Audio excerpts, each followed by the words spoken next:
Hi everybody, I'm Nandemo Guy, the founder of hackerscurator.com. And on September 15th of 2020, exactly 25 years after the release of Hackers in the US market, we held a watch-along. And along for the ride we included cast and crew members from the film to interact with the fans during the event and share thoughts and memories and answer questions from the fans. We did have some technical difficulties, so the beginning of the video is a little bit rough at times as we're trying to troubleshoot and hold the event at the same time. But we appreciate your patience and hope that you get something really special out of watching this along with your own copy of the film. I invite you to start up your copy, whether it's on VHS, DVD, Blu-ray, Laserdisc maybe. Pause it when it says Seattle 1988 on the screen, and then wait for the instructions. Enjoy.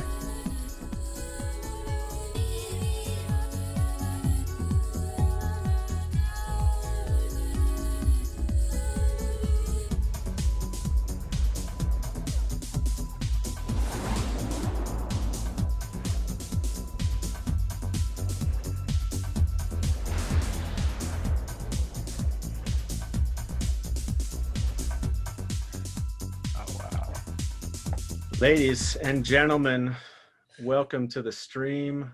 We've got 435 people in chat and watching the stream. I could not have imagined the I could have imagined the turnout. I am, of course, your host, Nandemo Guy.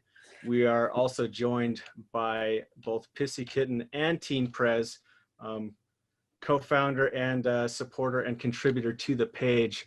And we also currently have Simon Boswell, composer of the film, joined up in the stream right now. Very exciting to see so many people online. I made a deal with the devil, that being Comcast, for my internet connection to stay stable for the next 2.5 hours. So as long as, as long as that deal holds strong, we should be in a really good place, but we welcome everyone to the show.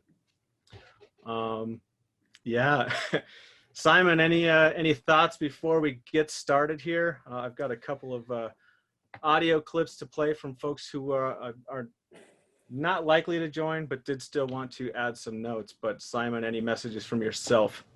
No, I'm really excited to do this. There's been thanks to you guys, really. There's been a lot of interest in the film, in the last Absolutely recent years for me. But it's fantastic. It has a whole new rebirth, and we're very excited Definitely. about the finally coming out. I'm thrilled, of course, that some of my scores finally made it onto a Hackers album. And now here comes everybody.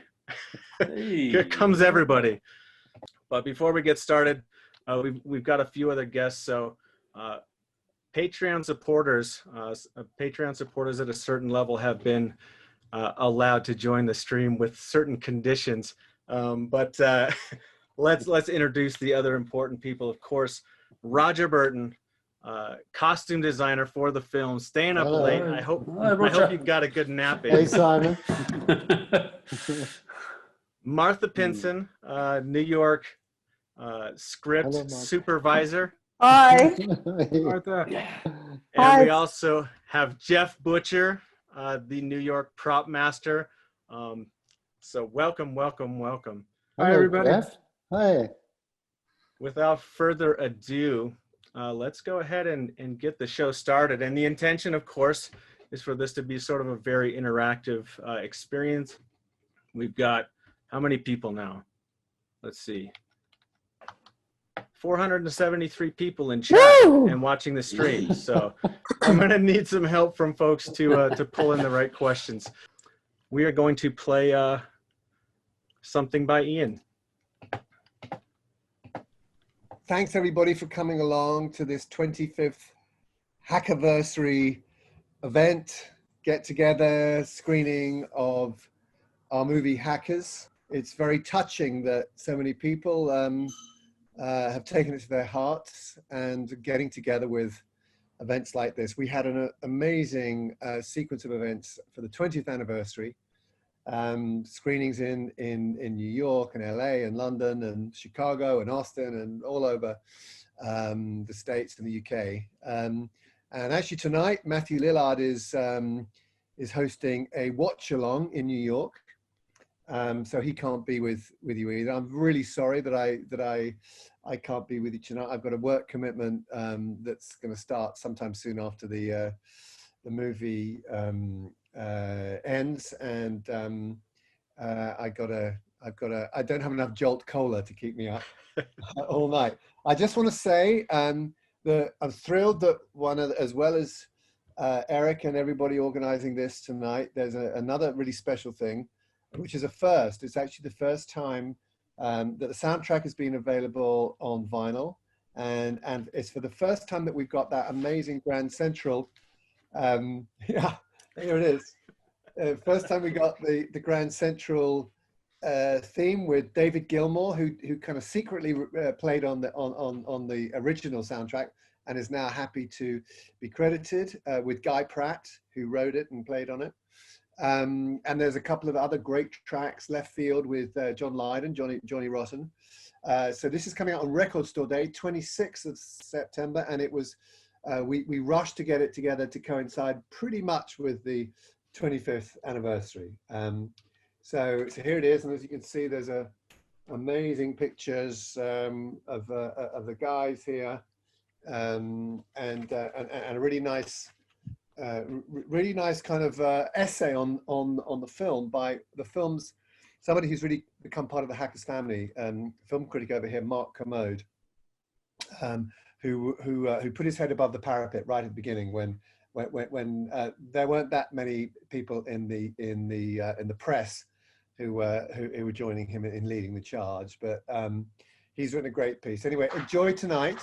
You're going to be in some great company, and see you on the 30th. Hey guys, you there?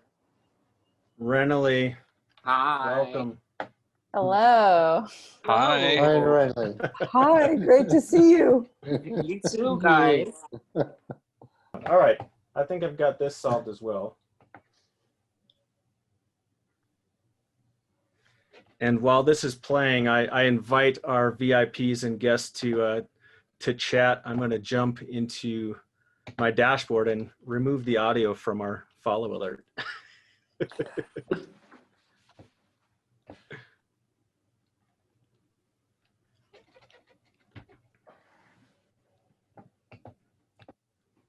it is.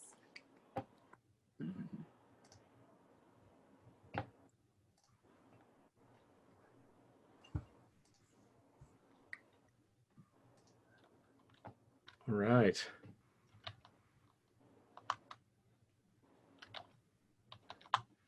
Jumping back, welcome Renoly, of course, to the group. Bringing it in from New York.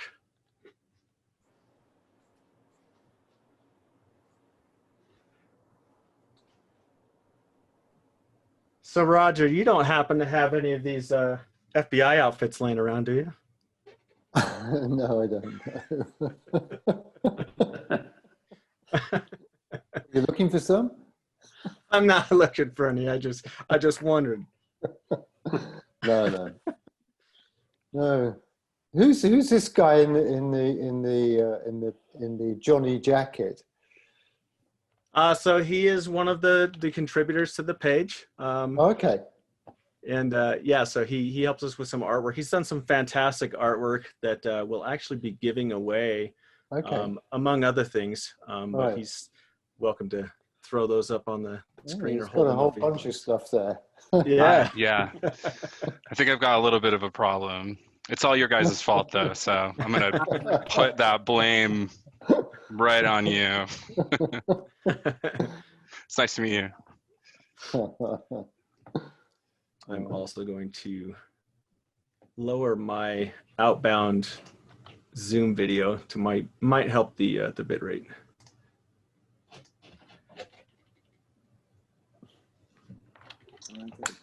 Chat, let me know if it's a little bit better.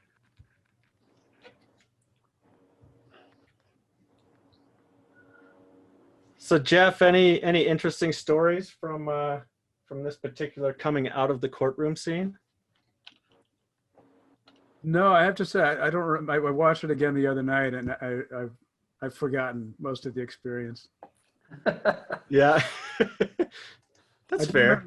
In the opening scene, I remember that we had a lot of trouble coming up with FBI vans that were the exact right vintage. Right. And I could only come up with ones that were like 2 years too new. And in watching it, they're so far in the background, I realized I didn't need to worry about it. Right. I'm being asked by folks to reduce the bit rate, so I'm going to try to do that here.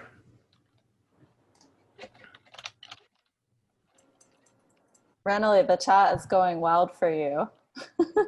Oh, who is this? The chat is going wild for you. Right. Well, love They're you so guys. happy you're here.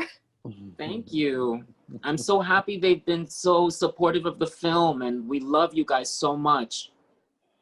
Yeah, we have a quick check, and we have 661 viewers right now, Wow. which is amazing. Wow. Amazing. Really cool. Hack the Happy planet. Hack the Planet, absolutely, and happy 25th anniversary of the Absolutely. film. Thank you. Mm. So cool.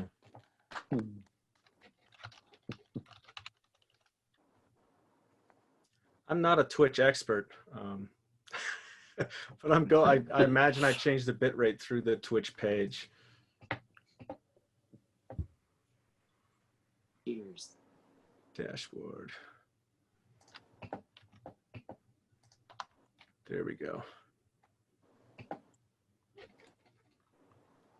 Our introduction to, of course, the protagonist, main protagonist, arguably, Dave Murphy.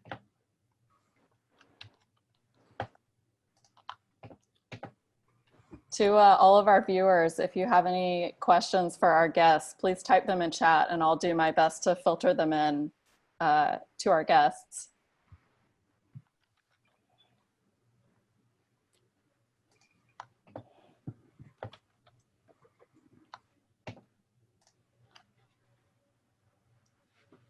I was always jealous of this first date that they're going on right now through OTV. Yeah.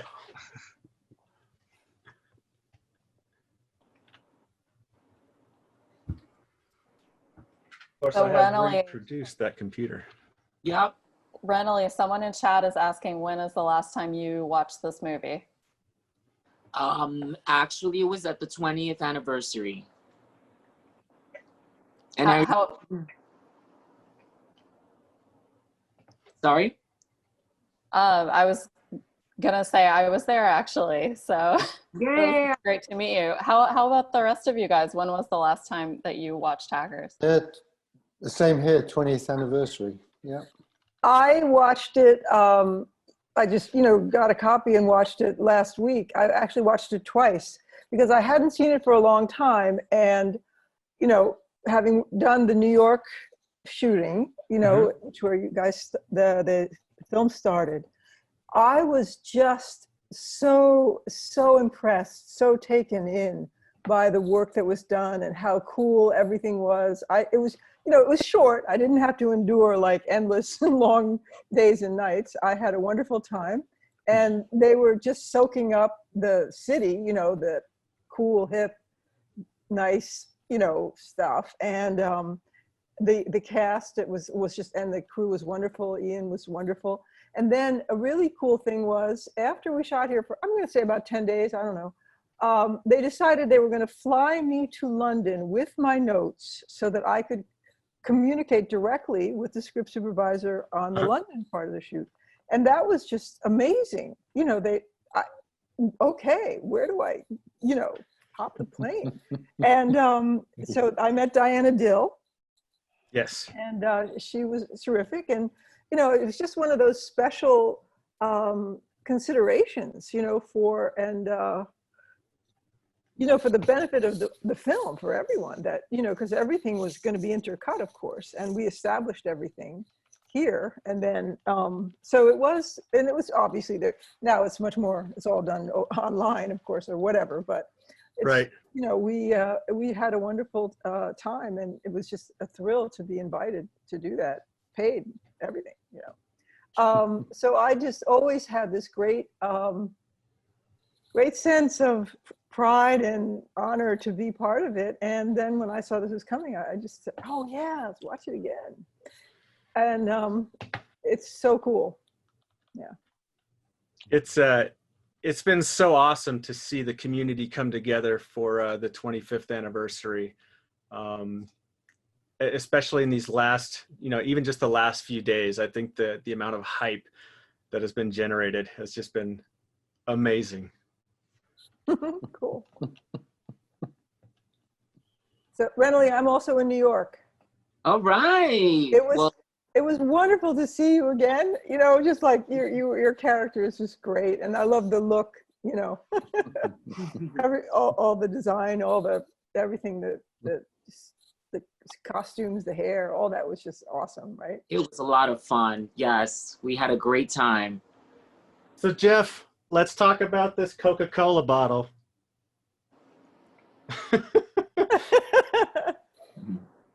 You can arguably say that all the New York props were right, but it is an unfamiliar Coca-Cola bottle. Unless you're in England, I guess. You guys didn't send the Coke bottle out there, apparently. No, you failed.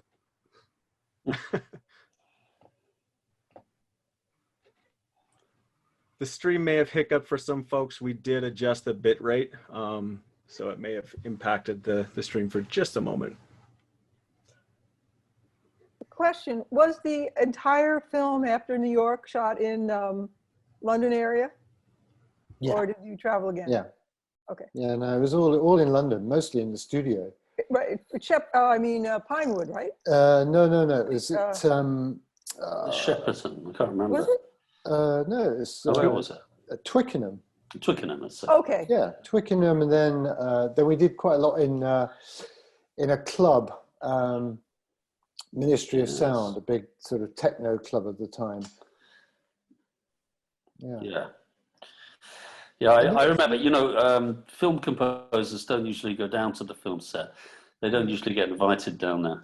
But I remember going to the Ministry of Sound, hanging around there for a bit. It was a bit chaotic, as I remember, but it was good fun. Certainly I'm dropping stuff all over the place, don't mind me.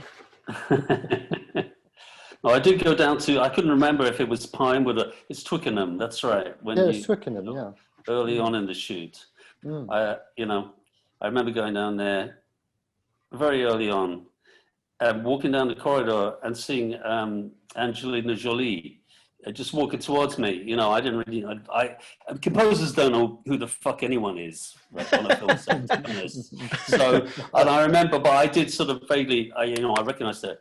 And I remember stopping and saying, hi, I'm Simon, I'm doing the music for this, and chatting away to her really, you know, it was all kind of friendly. And then, you know, stupid me said, you know, I'm a big fan of your dad's, you know, John Voight, big fan of his. She kind of looked at me like that and then turned around and walked away. I think I had the same conversation, Simon. Yeah. Yes. So you're in London, Simon, now? I am in London. No, I'm not in London. That's God. The fact that I remember where I was. No, I'm actually in a place called Ramsgate, which is about an hour outside London, down by the seaside, which is where I live now. Cool. So, but I am able to kind of, if you can see behind me, this might look just like a doorway. In fact, it's a portal to enables me to go forwards and backwards in time. I've actually come to you from 2025, from the 30th anniversary. Nice. I've come back just to say hello to everybody. And Ramsgate, yes, that's where I am. Cool. So Renoly, we have another question for you from the chat. Okay. The question is, when you are appearing on screen and you watch yourself in a clip over and over again, do you start to judge yourself and think of ways it could have been different? No, actually, I really, I decided like when I started acting and that if I ever got to act that I wouldn't do that. I would just like be honest and in the moment with what was going on and whatever, you know, kind of giving it that surrender, you know? So when I see anything, I know that I'm watching something where I just, you know, really did my best and, you know, fingers crossed, you know? How about the rest of you? How do you feel when you rewatch a project that you worked on? Are you criticizing your own work, or are you just enjoying it in the moment? Interesting. I don't know. I'm always looking for different things in the movie, because when you're making it, you see so much stuff, but then so much stuff doesn't appear in the movie, and it's like, oh, what happened to that scene? And that kind of thing. Shall I answer this question too, or not? Do you want me to answer this question? I hardly ever watch the movies that I've done again, to be honest with you. In the case of Hackers, the last time I saw Hackers, I watched it, was really for my own purposes, probably around about the time of it. This is about 4 or 5 years ago, when I started putting stuff together, because I'm now performing a lot of my music from the movies I've done live, as Eric will know, because he came to see me play, and Jen would know, in, how long ago was it, 2 years ago? We played in New York, in the Mercury Lounge in New York. And I had to go through Hackers to find scenes and images from the movie that I wanted to edit together to be projected behind us. So that's the last time that I watched the film through. We do have a giveaway for Kate Lee's backpack, and my camera is off to try to also improve the video. But what was the actual use of the main bag portion of the backpack? And you may win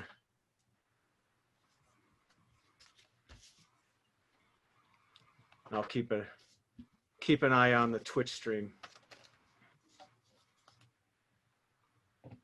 Jeff, I'm actually curious about your answer to that previous question too. What are you thinking when you watch Hackers again? It's difficult to kind of get lost in a movie that you've worked on, because you're constantly reminded of like what that work day was like and what it was like to do those scenes.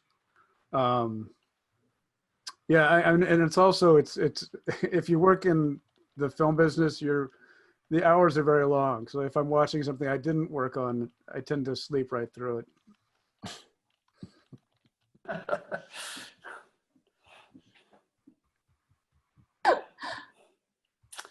Yeah, that's a bit like, for me, that's like, I will never watch films that I didn't get to do. None at all, really? Like ever, yeah. I can say this to you now. This is that actually people might be amazed by this revelation here. For this reason, I have never ever watched Game of Thrones, because no one really knows this, but I started writing I was hired to write the music for Game of Thrones, for the pilot of it. Yeah, nice. A little bit of music biz, film biz stuff here, TV biz, I guess. Yeah, and HBO actually hated the whole pilot that they made, and they shut the thing down and recast a lot of the characters, fired the director, which was Tom Hooper, I think, and fired me, fired everybody. So there you go. So as a result of that, I resolved I'm never going to fucking watch Game of Thrones. So that's my rule. So if someone would have told me, I don't know if it ever came out or if it did anything. Was it successful? You may have saved yourself a lot of trouble given exactly how long it is. Yeah, there you go. I've never watched it either. Actually, I haven't watched it either. I just wasn't interested. I don't know why. There you But I go. think something does happen where, as filmmakers, we do sort of want to break from it when we're, I don't watch a lot just to entertain myself. I do watch. I make sure I watch some movies. I love movies. But there's something changes when you are so dedicated and you have the long days and you know so much the fiction that goes into it,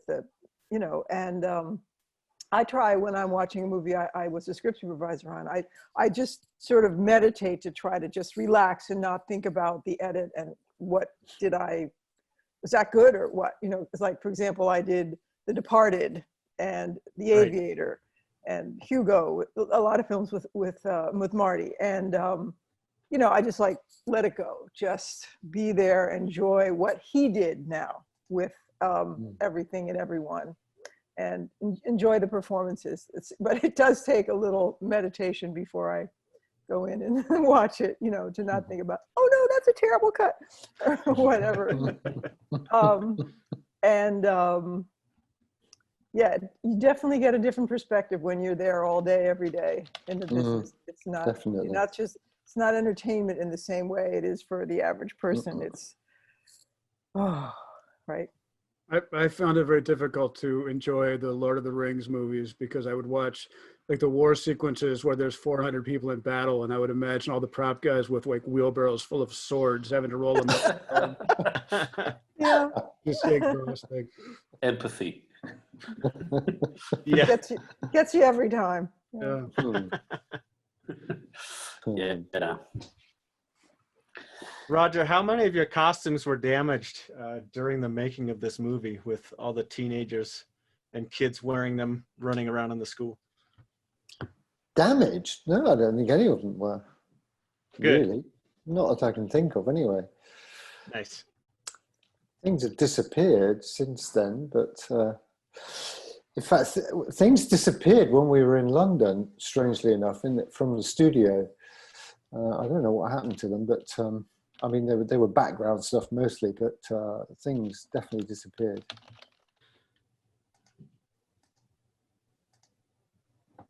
Yeah. So stream is back. Okay. Still not great, but better. Sorry, guys.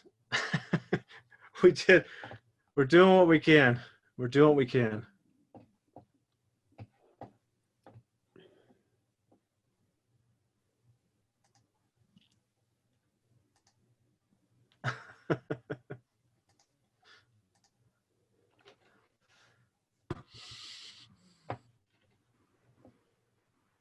I mean, It's really, funny. we're just duplicating the 90s internet experience right now. I was just going to say that's the That's exactly best thing what we're that's doing. coming through chat is people are like, this feels very 90s. So Martha, one thing I was not able to confirm. So I went to this school when I visited New York. I actually met the principal of the school. And so much of the school scene is actually inside the school. Is this classroom one of them, or was this classroom built, if you know, was this classroom built in the studio? Actually, I don't remember exactly. Sorry. It's been a while. And Yeah, is that the scene what scene is that? Would that be? I don't see.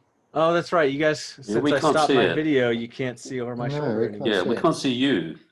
So But from what I remember, we did everything that was in the school was in the school. yeah, I think so, yeah. Yeah.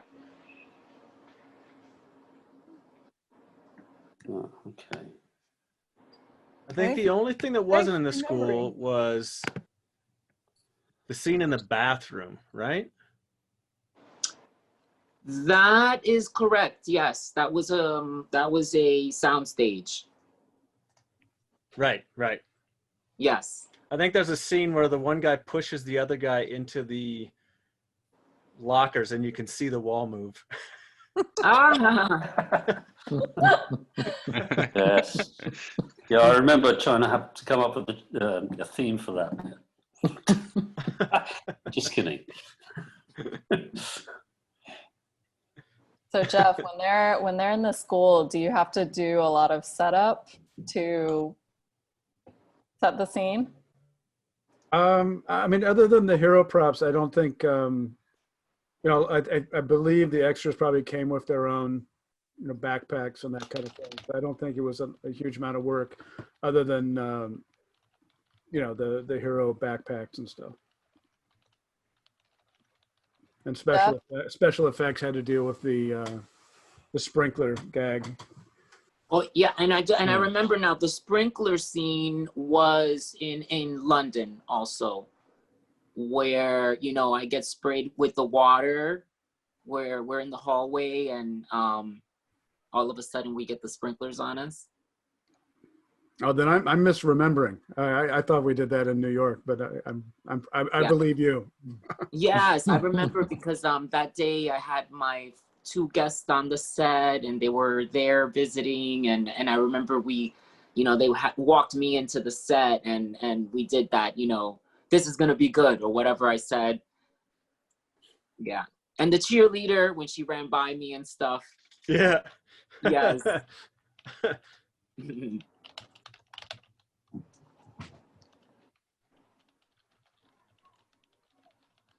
Does anyone know if the extras were just wearing their own clothing to the sets, or was there any attempt to put them in the style of hackers? Any attempt? What are you talking about? We dressed everyone. Yeah. Okay, that's what I was wondering. Yes, I remember all the Pretty racks. much, anyway. Yeah, there were a lot of racks with a lot of clothes and A lot of clothes. up and yes. Yeah, no, we went through. We asked people to come along, extras to come along with clothes, which we went through. Peter but Kim. we added to it, Peter Kim, welcome to the stream. Hey. Hello. Peter. Darren should be popping on any second now. Excellent. I will watch the waiting room. Very, very cool. So happy to have you with us. Probably seeing a few extra faces, a few familiar faces. Yeah. Hello, everyone.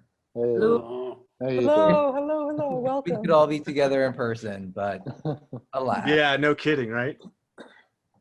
The chat is freaking out right now. So Peter, we asked folks earlier, so Jeff and Roger and Renoly and Martha, Simon, when's the last time you saw the film? Like in its entirety or just like snippets? You choose. Well, I mean, I'll be completely transparent and last night, because Darren and I emailed, and speaking of the devil. Speak of the devil. Yeah. Darren and I were emailing because we've kept in touch over the years. And hi, Darren. Hi, Darren. Hey. Hello. I'm just spilling the beans about our the last time I watched the movie, and I totally owned up to the fact that it was last night. Because Darren and I wanted to come on together at the same time, and we thought it'd be fun to kind of appear roughly around when our characters did. So I need to find out where that was. And I think it was around the 31-minute mark. So. Oh, right. Yeah. Now, can I just jump in here? Now, you guys, you probably don't know me. I'm Simon. I wrote the music, the original music. Yeah, of course. We'll talk about the music later on, I guess. There's a lot to say about it. But you guys are in the video that I cut together when I do Hackers Live, which I now do. A lot of the music for live. So you're in it. But I can't afford to pay you any repeats. I'm sorry about that.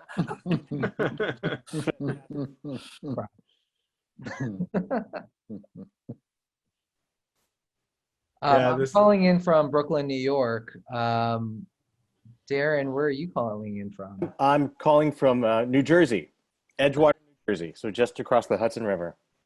Nice.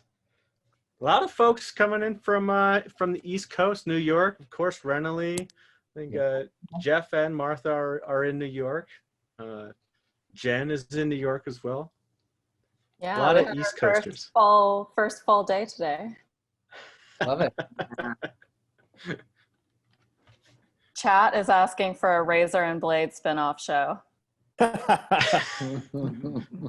Like a direct to Netflix or like a Hulu original, perhaps. I mean, I'll just say they're bringing everything back from the 90s, right? So how about Hackers, you know, where we all have kids in high school? It'll be great. It'll be great on the CW, you know? Roger, we're being asked in chat if you still have the Plague skateboard. No. Nope. Okay. No. Did I ever have it? Wasn't that a Jeff thing?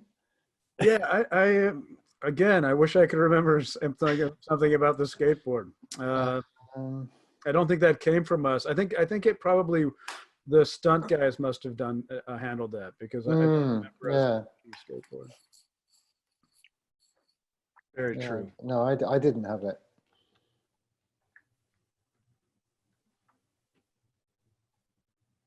Oh, I see we're copying the garbage file. Oh, there's the Plague. Here comes the Plague. Yeah, chat is going crazy. So we have 461 folks in right now. Wow. There is some choppiness apparently with the video, but the audio is still really good. And for everybody in chat, have no fear. The Zoom session is being recorded, so you can always sync it back up with the video after this is all done. And that way you'll have nice smooth video on a crispy display of your choice in a million psychedelic colors or more, and do it upright. But So we have a question in chat asking for the story behind Razor and Blade's hairstyle and color. Well, I mean, as far as I think we had a screen test actually in New York, and I think that we, Peter, did we have our hair dyed for the screen test? Do you remember that, or was it just when we arrived for our first day of shooting? No, I think they did a test. Yeah. So it was. I mean, there was something that the by makeup designed. It wasn't really our choice, and so they sort of like showed us, oh, this is what we're going to do to you. I was actually I was in a Broadway show at the time, and so they had to dyed my hair red. They bleached it, dyed it red, tried to dye it black for my show, and then we flew to London to do some filming, and so it went back and forth. I'm lucky it didn't fall out by the time we were. I have to say, just speaking about the overall kind of look, I think for Razor and Blade, I mean, I just remember going to the table read before we started shooting, and there were mood boards up for each of our characters. And I think, Roger, I don't know if you made those mood boards. I did, yes. Yeah, I remember. I think I remember even having a conversation with you at that reading, looking at the board, because the way let's just speak for Blade. The way you guys were envisioning Blade was a bit different than I think it was originally presented in the script, even, because I think they were described as like B-boys or something. Yeah, So my idea of them, and I think what I came in with, and I think Darren, you too, was a little bit just, it didn't lean as kind of fashion forward and as daring fashion makeup hair-wise. And so it was a real like eye-opening moment for me at that read-through and looking at the mood board and being like, oh, this is like where this is where this guy is gonna live. So how cool. And it was really exciting. I think we had the most fun with you two guys, actually. I mean, we had amazing looks. Really, good time. Really amazing. Here we are. Look at that. So I still have those mood boards. In fact, I was saying to Eric, I'm going to have an exhibition in I think November of this year with all the clothes. So I've still got a hell of a lot of the clothes, and so we're going to have an exhibition in London. Oh my gosh! Oh, that's wonderful. You have to let us know. I'll Absolutely, fly of course. over. Yeah. Oh, it's going to happen. It's Well, definitely if going you to happen. remember even some of the pieces that we wore, I believe were like vintage Vivienne Westwood, even back That's right. then. Yeah. Oh, Yeah. yeah. So I was like, we are wearing the thing. Oh, you were royalty. We were not. Not that H&M was around then, but you know what I mean. I will say that sort of pseudo armor outfit that Darren is wearing later in the film, if anyone's interested in what that outfit goes for today, be prepared to break out a couple or few $1,000s, because it is up there. It's crazy. I think the last time I saw that jacket, it was $3,000. I think, Jen, right? We saw that one. It was like $3,000 or something. It was wild. It's amazing. I mean, I'm sure, but it's not cheap. So Roger, we actually got another question about the costumes in chat. They were asking about your influences when you were thinking about how you wanted to design for the movie. Can you talk a little bit about that? Wow, my influences came from all over the place. I mean, strangely enough, it was, when I kind of read the script, I saw it completely differently, and so that's what I presented. And I was very into the club culture of the time, and vintage, and I kind of and skate culture and surf culture and general sportswear. And I just wanted to mix the whole thing up, and somehow managed to do it. So, but my influences came from everywhere. I mean, it was there was a lot of great club culture at the time, fetish scenes, and particularly in New York. I remember going to Wigstock that particular year and just being completely blown away. And I was shopping at the House of Field, Patricia Field's shop, constantly, and meeting up with those guys and girls that work there and getting influence from them. Yeah, just trying to really take influence from everywhere and mix it all up. It was a lot of fun. Speaking of jerseys and the outfits, we did make a reproduction of Nikon's jersey, which will be coming up here in a little bit. Wow. People were asking about it in the chat, so we're going to give one away. Let's go with Roger yourself. Do you have any trivia question you can ask the fans? And we'll see who comes up with the right answer. What are you gonna ask what that jersey is? No, we're gonna give one away to somebody. But do you have any hackers related trivia questions? Does anybody know what it is though? That jersey. Does anybody know what this jersey is? I will be honest. I have not actually been able to find this exact jersey in this sort of configuration. I know what jersey the sort of geometric pattern comes from. And of course I've seen the Roosh, Roosh the company, but I have not been able to confirm that this exact jersey is a real jersey or not. Yeah, it was real. It was a real, it was a football jersey, like a soccer, English soccer team. I think it might have been a goalie. Right.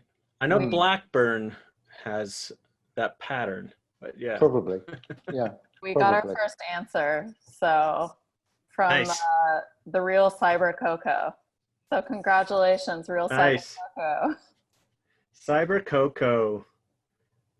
We've been talking with her recently in Twitch, actually, or Twitter. So she gets Roosh jersey. Yeah, you can DM us and we'll set that up for you. Everyone is excited. We do actually have a vintage TT leather Oh, jacket that I've had for a little while. We're going to be giving this away for free as well wow. at some point here, along with some other things. But, 25th anniversary, we've got to pull out all the stops. So, Renoly and Darren and Peter, I'm curious if you guys have any favorite pieces that you wore in the movie. Well, for me, I would have to say it was the cat shirt, the light up cat shirt. I think that was, yeah, Oh, yes, Roger. I really love that. I Love think that shirt. yeah. And by the way, do you still have that? Do you have I it? do. I do have it. Amazing. Yeah, It because doesn't. Unfortunately, it doesn't work anymore. But I do have it. That came from New York. That was from just like a souvenir shop in Times Square. that's right. I was just going to say that's why it's one of my favorites. And I've talked about that shirt was a shirt that nobody would be caught dead wearing. And it was always, I don't know if you knew this, Roger, but it was a mainstay in Times Square for decades. Yeah. I did. Yeah. Yes. And so I thought it was so genius when I saw that. I thought, wow, this is a shirt that nobody would wear. Everybody's seen who's ever been to New York. And everybody says only a crazy person would wear it, And then here we go. And it looked amazing. And you what I made mean? it cool. Yes. And so that was just so wonderful how you saw it through a new lens and made it something new that, so I thought that was so much fun. Yes, it was something for the viewers. That was something you saw in a souvenir shop on Times Square, 42nd Street. And, and it was there with mugs that say, I love New York. But it was so out of context to have a cat that says New York. It was like, where does that make sense? And then it had lights on it, which made it even more bizarre, It was a kitten, wasn't it? A pink kitten.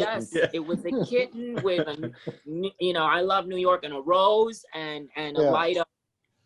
So it just, that was very inventive. And so I thought that was a lot of fun and I got it right away. When I saw it, I thought, wow, this is really going to be a hoot.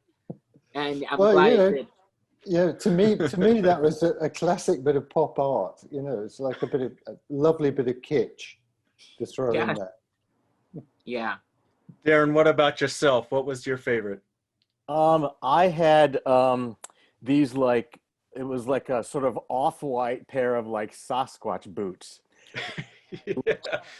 And I think in particular, and I don't think it made the final cut of the movie, that we shot some exteriors where we were sort of traveling from the nightclub to our apartment.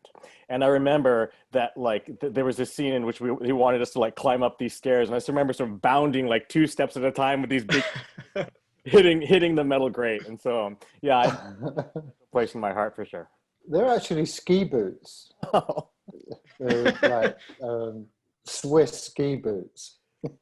Yeah, they were great. I mean, they're and I just remember that like Peter had mentioned that I really had sort of no sort of idea. I don't think anyone really could have predicted sort of the visual look that this very iconic visual look that this movie was going to take. And so it just helped us so much to sort of inhabit, put the clothes on and the makeup and the hair and really inhabit these characters. And so I just remember having a really great time. And so, the idea that they were sort of these club kids and came from that sort of culture, it really helped us a lot to sort of just dive right in, body those characters as we played the scenes.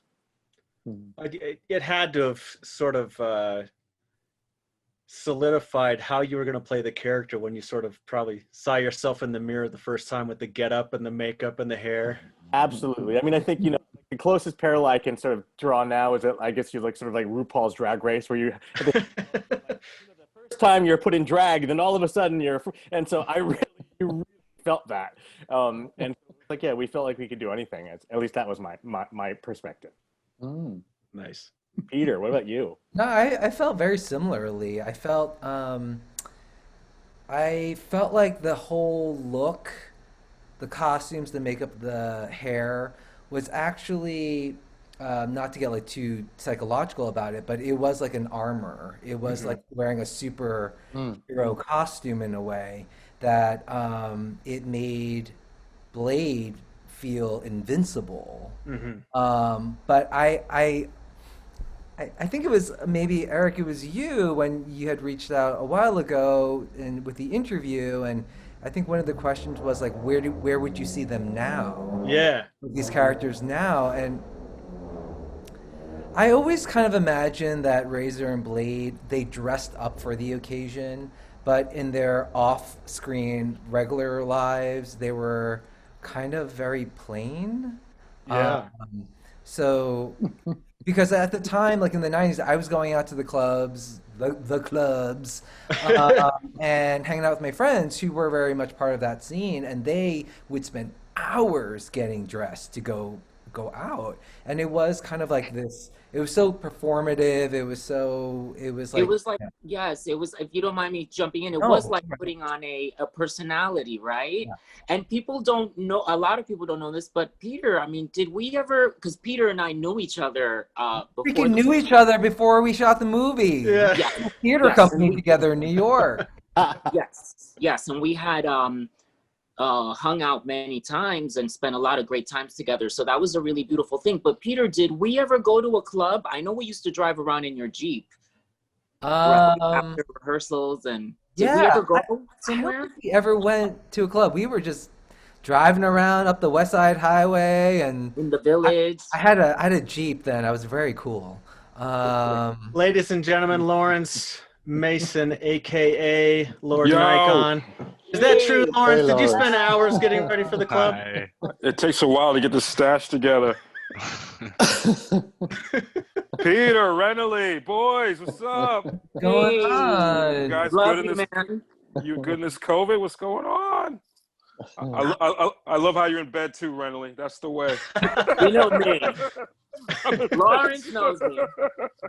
And I already have my. I'm not in bed. I'm not being bad. I have a what is this called? I have a day bed couch. Nice. So boudoir. you know I love to lounge. You also got a goblet of red wine. I know, right? Of course. Cheers. Yeah, exactly. Skull. Cheers, everybody. Let's get a big cheers in the chat. All 560. I need to get some more. Yeah. Ready? To many more, yes. Go. I'm scrolling through. There's Teen Perez. What's up? Yeah. Hello. Making it Welcome, happen. Laurence. Finally, there's the face. Face to the name. Where are we at the movie right now? What part are we in? You can see it over my shoulder. We're at the party right now. Lord Nikon in his Roots jersey. Killing it with the timing. The right time. I kept screwing up that line, man. All the extras in that party scene were hating me. I kept saying photogenic instead of photographic. You know, I kind of remember that. Everybody wanted to kill me. I did like 11 takes, man. Oh my God. I just couldn't. Sometimes when you get something wrong in your head, it just stays there. And I kept saying, Lisa Blair, address 125 Riverside Drive, apartment C. I can't help it if I have photogenic memory. Cut. Everybody goes, oh. I think the extras wanted to take my lines at that point. I think one of them actually asked Iain if they could say my line for me. That's horrible. Seems like you can remember it now. Yeah, I've had 25 years to practice. So, Laurence, earlier today on Instagram, you actually posted that it was your idea to add one of the lines to the movie. Can you talk a little bit about that? Yeah, I mean, I added lots of stuff. I try to do that when I can, and Iain was pretty cool about that. He was the black hacker, so, I had to represent, and I just thought it would be funny, a different point of view, like, hey, I just assumed you were like me, it's one of those universal mistakes. So I slipped it in there, and it worked really well. What other things? I remember when the first time I saw Nikon's apartment when we were in London shooting that, and so I'm looking around because other people put this together. They don't take my idea, so I'm looking around to see what my character's belongings are, and there's a huge bust of Elvis Presley, and I And I remember going to Iain, I was like, can I talk to you over here for a second? You know? Now, why the hell is Elvis Presley and Lord Nikon, you know, and, you know, he was so cool. He's just like, you know, trying to explain how it's against type and, you know, stuff that I probably couldn't get at 25. And I think, you know, there's also, what was that? Public Enemy was pretty big back then. And, you know, it was just kind of like, it felt like, but, you know, it all worked out. I mean, that's the great thing about all these characters, you know, it was just a tribe and it didn't matter where you came from, you know, that's, they all met at this crossroads called the internet. Yeah. The super highway. Yeah, totally. You know, I just got a memory too of like one of the things, I'm so grateful, you know, again, Roger, that you really thought about some crazy original things. Cause I remember I just remembered now, there was that moment when I saw my bedroom and I saw that you had, and I saw, now, first of all, I'm really Puerto Rican, so I'm guilty of this. I don't know I'm what really it is black. I don't know what it is. I'm very Asian. I'm teasing, right? Here, I'm taking a screenshot real quick. What I'm saying is, we Puerto Ricans, as you know, we put our flag everywhere. We're like one of the most proudest nations that you can imagine. So Roger picked up on that, and he had given me a Puerto Rican flag blanket. I don't know if you remember this, Roger. And I initially didn't. You don't remember this, Raj? Do you remember my reaction? I was a little offended. This is a little trivia. I see this Puerto Rican flag as a blanket, you know, and I'm like, wait a minute, you know? So I remember, which I'm so glad we kept it because I almost protested, believe it or not. Oh, no, I do remember, actually. Do you remember now? Yes. I look at this flag as my blanket and I'm like, what are Puerto Ricans going to say? What, you know, I'm almost like, wait. And then Mark Anthony was there, and Mark is also Puerto Rican. And I said, Mark, do you remember now? I said, Mark, what do you think about this? And he says, no, I love it. It's like, you know, like you love the flag, that you sleep in it. And I said, okay. So that was a moment. And I'm glad we did it because every time I see it, I'm like, God, I love it. Yeah, there I am, you know, sleeping in the Puerto Rican flag, you know? Oh, it's awesome. Yes. Lawrence, we had a question in the comments go by a moment ago, and this is something I called out last year when we did a sort of a different watch along. At the end of closer to the end of the film, actually almost at the very end of the film, when you're in the Secret Service office, you're like taking floppy disks off the desk and like shoving them in your pants. The question was that ad-libbed or did someone prompt you to do that? Of course it was ad-libbed.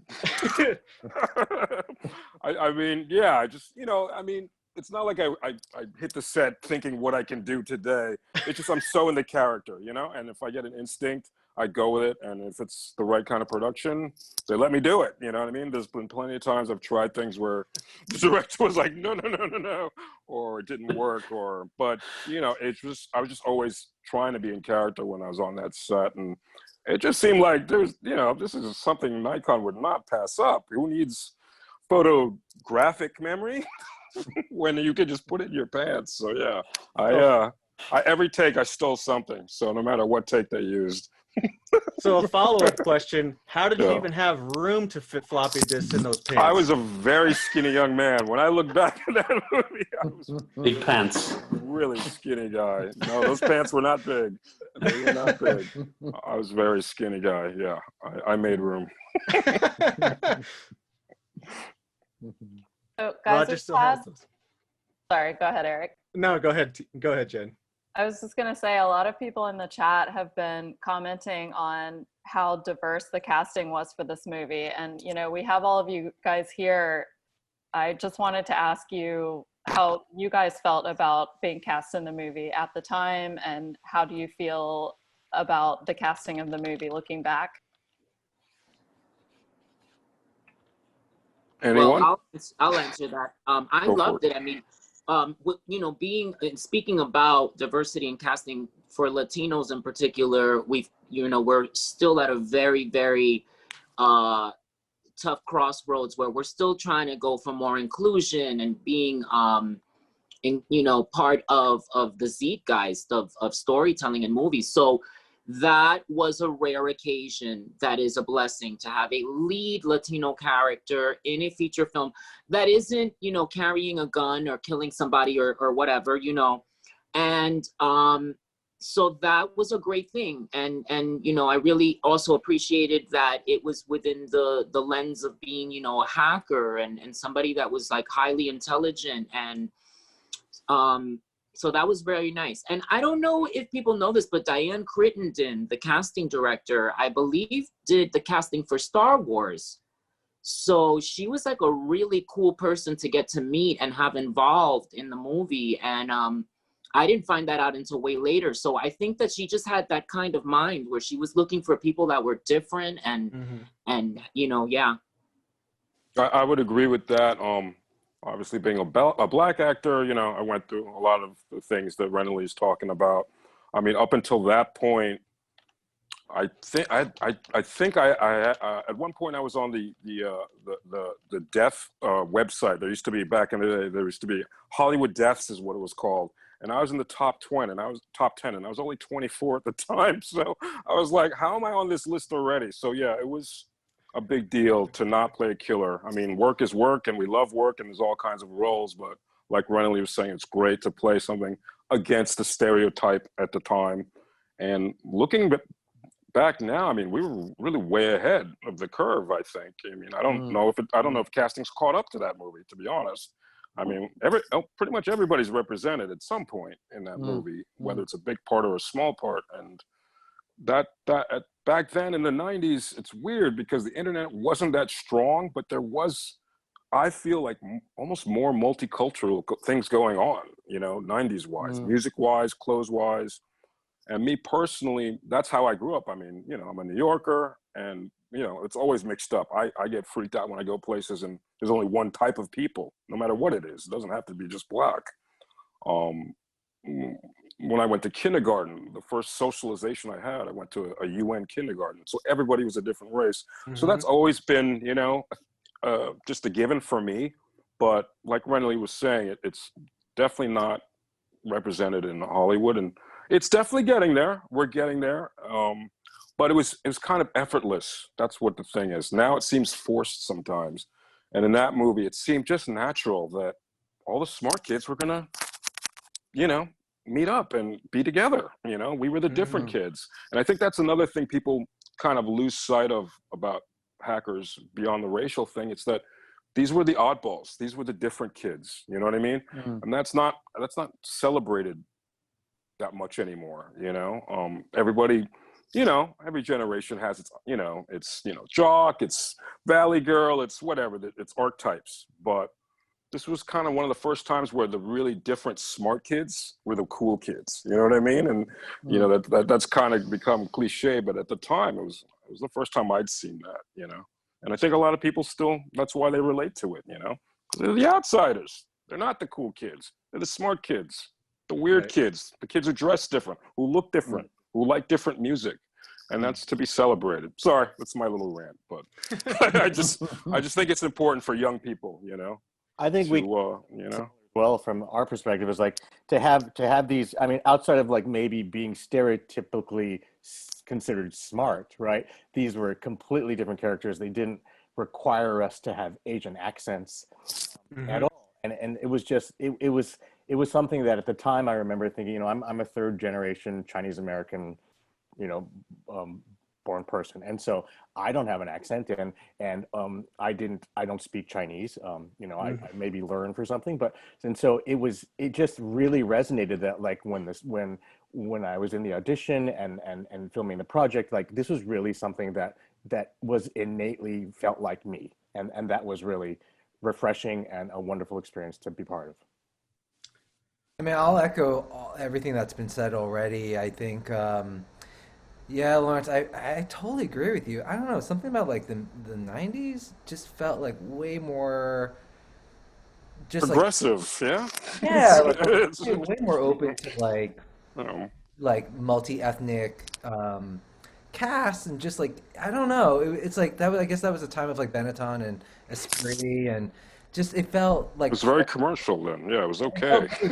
Like the kind of like the moment. And then it kind of went through this weird period in like the 2000s and stuff. And then it feels like we're trying to come back to it now, but it does feel forced in a little bit of a way. But I'm happy that people are aware of it and trying to make changes happen. But I will say, like, it was definitely like one of the largest roles that I had ever auditioned for. I mean, even to this day. And that these guys were specifically written as Asian American. That I remember speaking to Raphael, right, is the screenwriter, Yes. Yep. on set, and he was saying how he's like, yeah, it was really important to him to have Asian American men who were attractive. He was like, I want. And you guys really were, man. So damn pretty. But I think it was like kind of like, well, we're Asian men are sort of often depicted as desexualized or asexual, so let's like hype that up. So I think that's why everybody popped, you know, because everybody was like doing their thing and not afraid, and that's who those characters were. And you know, I mean, to end it on an up note, I mean, I don't want to be all doom and gloom. I mean, I think, you know, seeing some of these protest marches, like I went to a few in Brooklyn, and I was really surprised to see the mix of people marching. I thought it was just going to be, you know, black people marching for BLM, but it was like white, Asian, Spanish, you name it, they were there. And that kind of energy, it's coming back. I mean, it's usually under, you know, bad circumstances, but that is when people unite. So, you know, on an up note, I think it's coming back. And I think the new enemy is these things we have in our hands. What are the hackers doing about that? You know, because this data mining is out of control. So whenever these hackers decide to stop, you know, going after these celebrity, accounts and actually get some work done, because I just watched this film. I don't know if you guys saw it, the Social Dilemma on Netflix. Catch that movie. Very important about this whole data mining and what hackers' new target should be. Just saying. So we got a good question from Level 2-3 asking, how much of the hacker culture were you and the cast aware of before and during the filming? Well, I'll just chime in. I mean, we knew, I personally knew that hackers existed, and it was at the time, it just seemed like the internet was a new, I love it, I'm on the screen right now. Good timing, Eric. But yeah, no, just that it was something new, and that the internet was the new thing. It was so new though. It was very, very new though. For me, I was always a science fiction junkie. I mean, ever since I was a kid, I loved science fiction. And I actually had read some Gibson books previous to the movie. But that said, you know, cyberpunk is different than being a hacker. You know what I mean? Those are two huge, totally different things. So I was, you know, I was on the same level with everybody else, is learning that side of it. I mean, the cyberpunk part, I was a bit more familiar with, but the actual mechanics of being a hacker, I had no idea. So, you know, we learned as we went along, like the rollerblading and everything else. You know, you fake it till you make it. But yeah, my brother actually is a computer specialist, and so yeah, he's been laughing for the last 25 years about a lot of the stuff we do in that movie and the techniques and so forth. So yeah, that's my experience with it.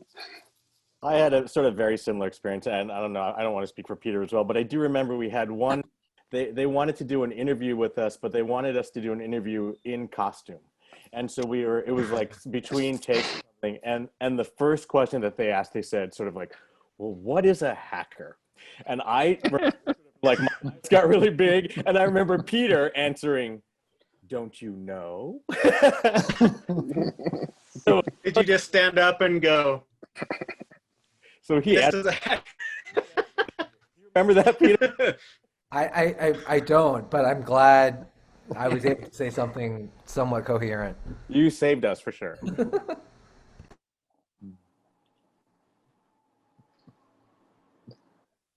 So this is a question for Jeff and also possibly for the actors.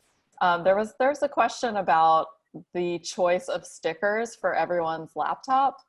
So I'm just curious if anyone chose their own stickers for their laptops or how you went about deciding that. You know, the laptops were assembled in England and kind of handed off to me. And I remember shopping for tons of skate stickers and that kind of thing. And I honestly don't really remember, but I have a feeling that the cast was probably not involved because we did it prior to shooting. But that John Beard, the production designer, probably had a lot to do with the selection of what stickers were used. Well, I actually got a lot of them, Roger's actually, Jeff. Yeah, there was a company called Animal that gave us like a ton of stickers. And then I went to a big surf festival down in Cornwall, and they were just throwing stickers at us. So it's you know, I got a lot of stickers for the computers.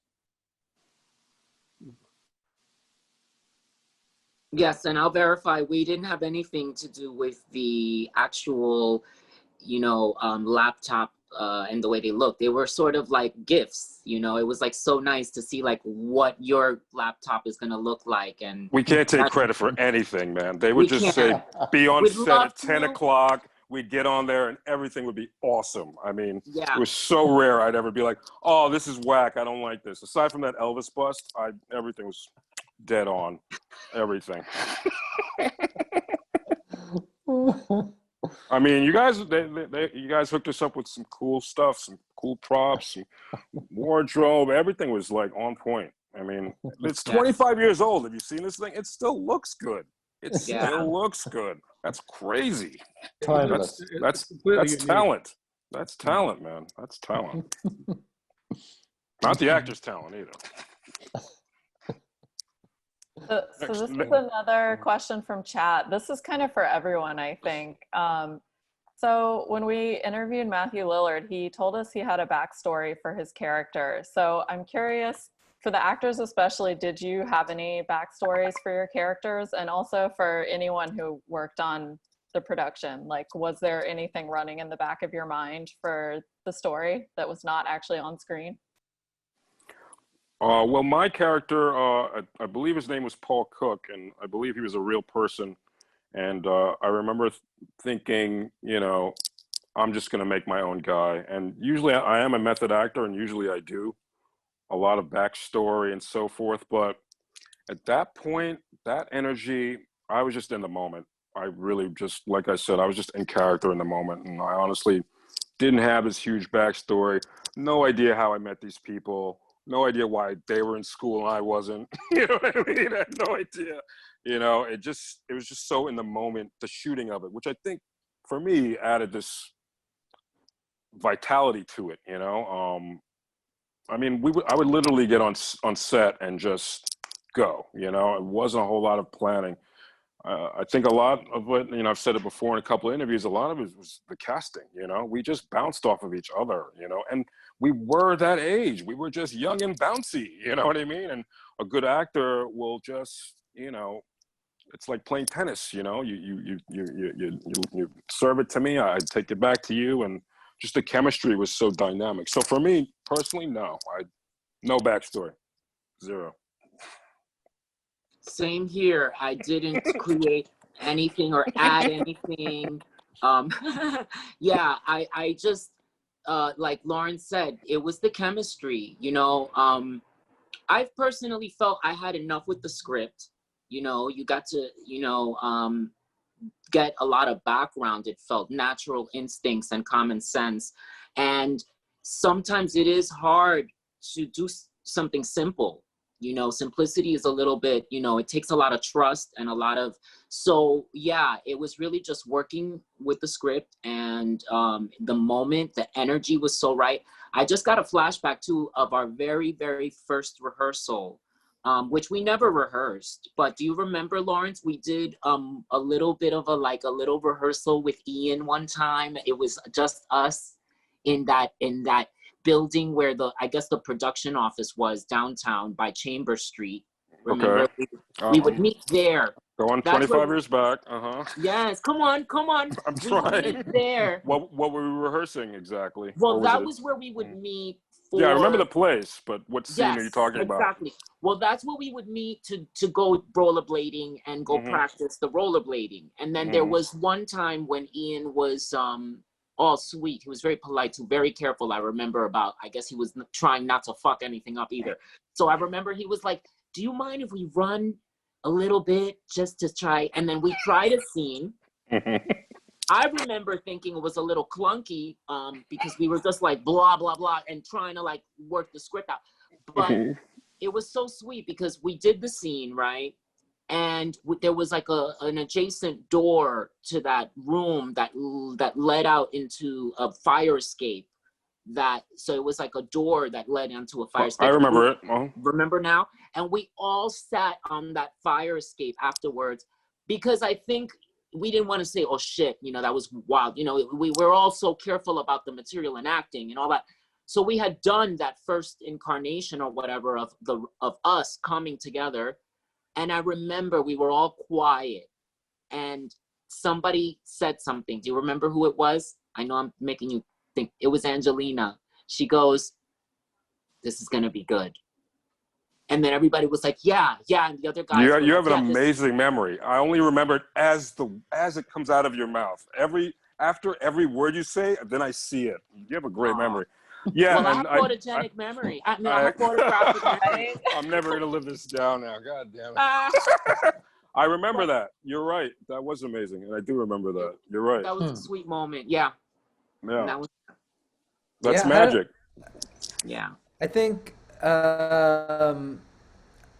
it's so funny that you mentioned like the lack of rehearsal on set, but yeah, there was like no rehearsal, like ever. So I remember Darren and I, to go to the original question about backstory, none for me.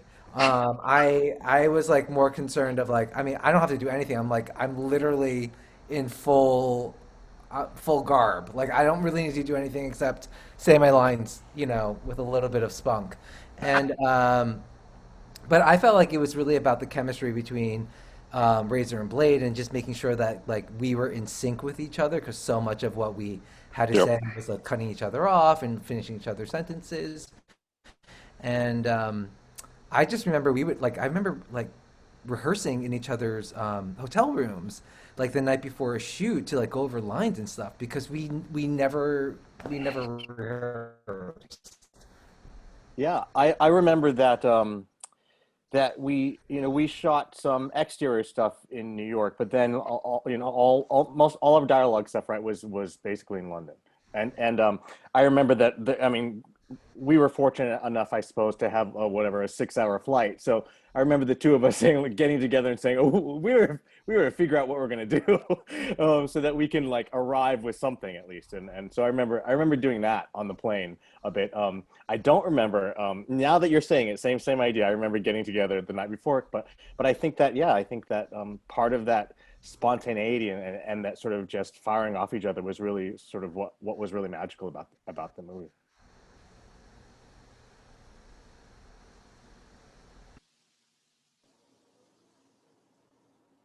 So I have another question from chat. And, Martha, I'm not sure if you know this, like if there was some footage that was dropped from the movie or basically during the pool hall scene, there's a girl in the background that's hanging out with all the hackers and she doesn't really have any lines in the film. Does anyone remember anything about her? Was she a character that was cut from the movie? Which pool hall scene? Sorry, I don't remember. I could study it. I'd have to, think about it. It's Siberia? Is that one? No. No. It's during the hack battle. It's like the montage scene. There's like a scene where you're all shooting pool and there's a girl hanging out I think with Nikon in the background, but I'm sorry, my memory's Oh, failing. you know, yeah, it's coming back to me, but I don't remember any specifics about that person. No. I might have been flirting with background and got them in the scene. Who knows? I was 25. Yes, I remember that scene now, and they were just extras. They were just people that were thrown in there to be part of the, you know, situation. Situation. Yeah.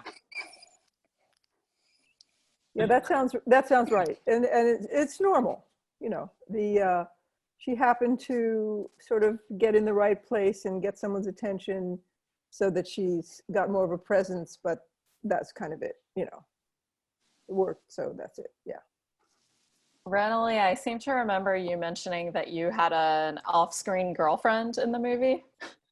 Yeah. That you just reminded me of that too. We did film when my girlfriend from Venezuela joins us in the end, and when I get out of jail, right? Because we didn't get that scene, didn't make it in. We did film that part where, you know, in the end when they have gotten me out of jail and we're all reunited, and then my girlfriend would come and join us, and that was, you know, that ended up being cut. But, you know, sometimes people have to get the film to a certain time frame and they got to make painful decisions, you know? It's definitely a big point of contention with fans that we never actually see you get out of jail at the end. I know somebody should have told Iain to fix that, but it's, you know, it's something that you never know. Maybe in the sequel we'll be able to address that, right? Why do they got to keep the Puerto Rican guy in jail? I mean, I just want to know. Justice for Freak, man. Justice for Freak. Forever. 25 Forever. years. That's a long time, man. I mean, that's a long bid. On that note, you guys, I'm just going to sign off. I got to run, but I just wanted to say it was a pleasure hanging out with you all. And it was great to see Laurence, Renoly, Darren, all of you guys. And can't wait to see your exhibit, Roger. Oh, excellent. Keep in touch. Please, everyone, stay safe. Thanks again for having me. Great to see you. Bye-bye. Thank you so much. Bye, Peter. I'm jumping off that as well. Just to say goodbye to everyone. Oh, bye, Darren. Still twinsies, huh? You're both leaving at the same time. You're still twinsies. Great seeing you guys. Bye. Thank you so much. Thank you. Bye-bye.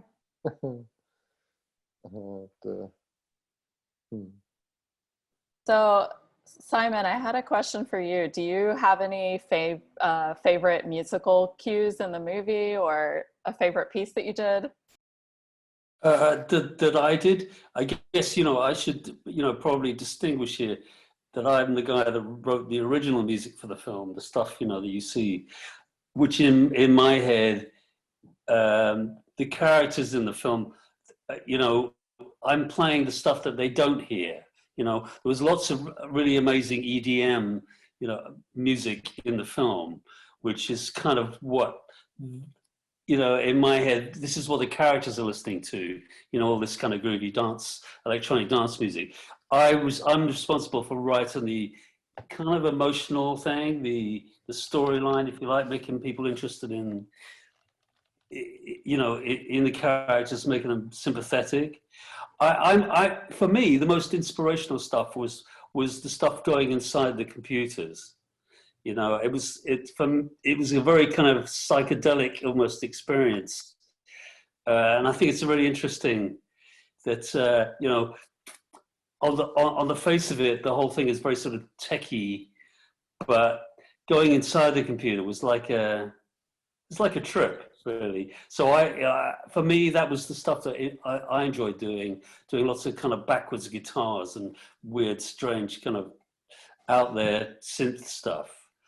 That for me was really what I enjoyed doing for the film.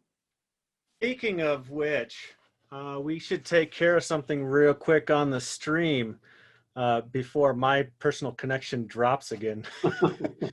I have in this box a yet to be released product. So let's open it up and check it out, and then let's give it away. So I haven't, when I got this on Monday. I did everything I could to not open it. But we did get hooked up by some folks over at Concord. And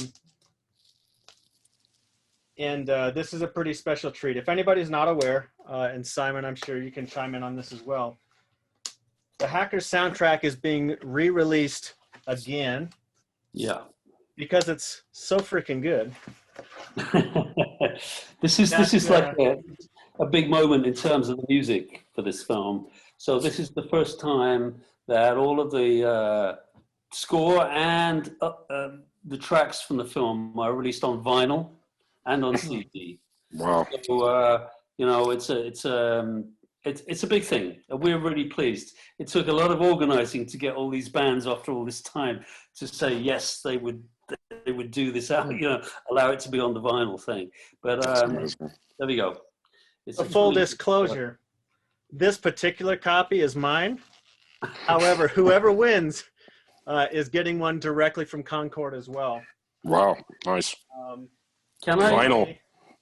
Eric, Release. am I allowed to tell, you know, there's always the secret, the big secret about the soundtrack? Give us the big secret. Well, which has not been allowed to be told for, you know, for many, many years until now, right? Which was that the track, which is called Grand Central Station, that's playing, you know, where everyone's running around New York, basically. There's a guitarist on it who we weren't allowed to say who he was, but it is in fact David Gilmour from Pink Floyd who's playing guitar on that track. So there you go. That's my goodness.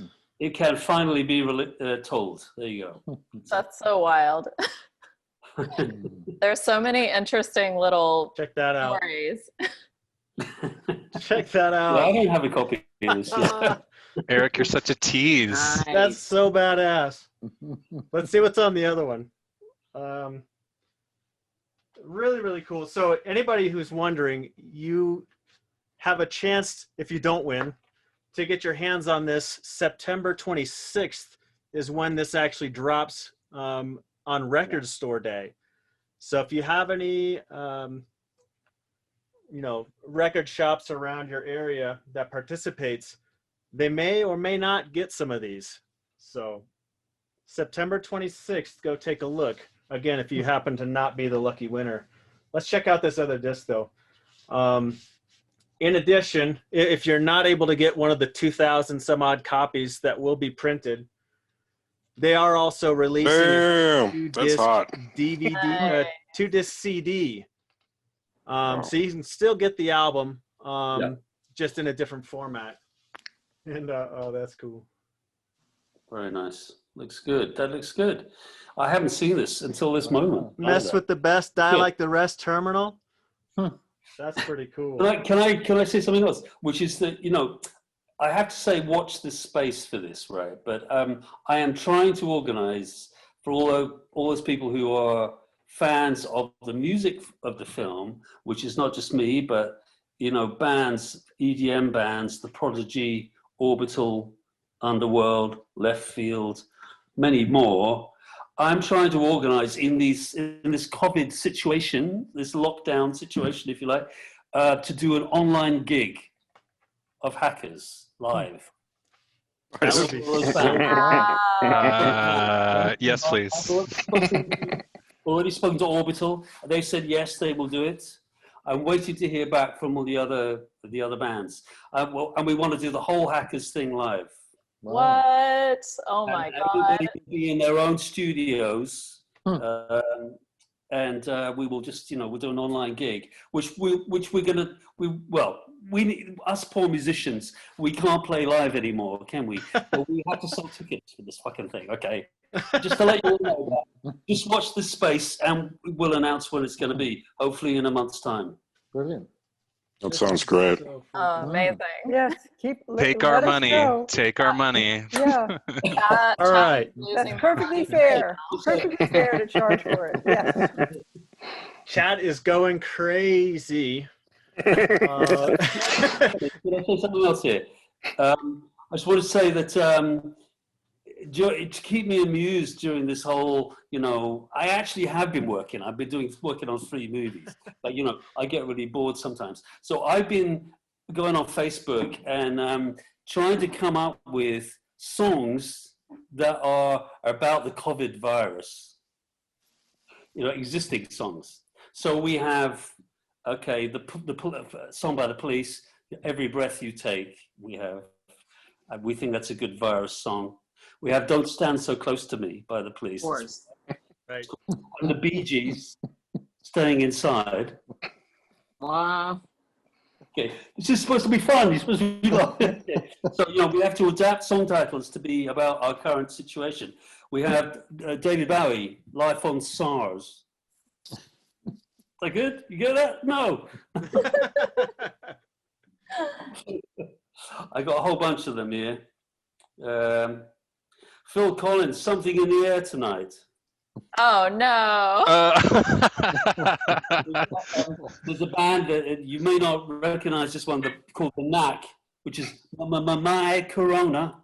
Oh my gosh. All right, so let's give this record away, and let's keep this one easy. But be quick with your keyboards. The Beastie Boys. What is the name of the song that's playing right now during this scene? I can't see it.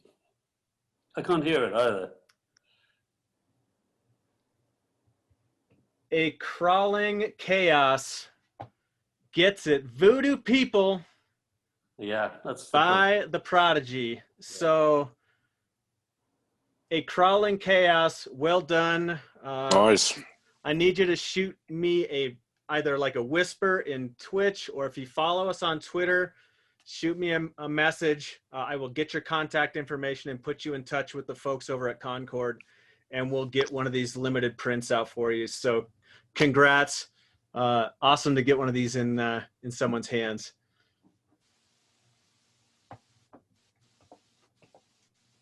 Congratulations. That's a great get. I'm jealous. Yeah, the jealousy is real. Jelly.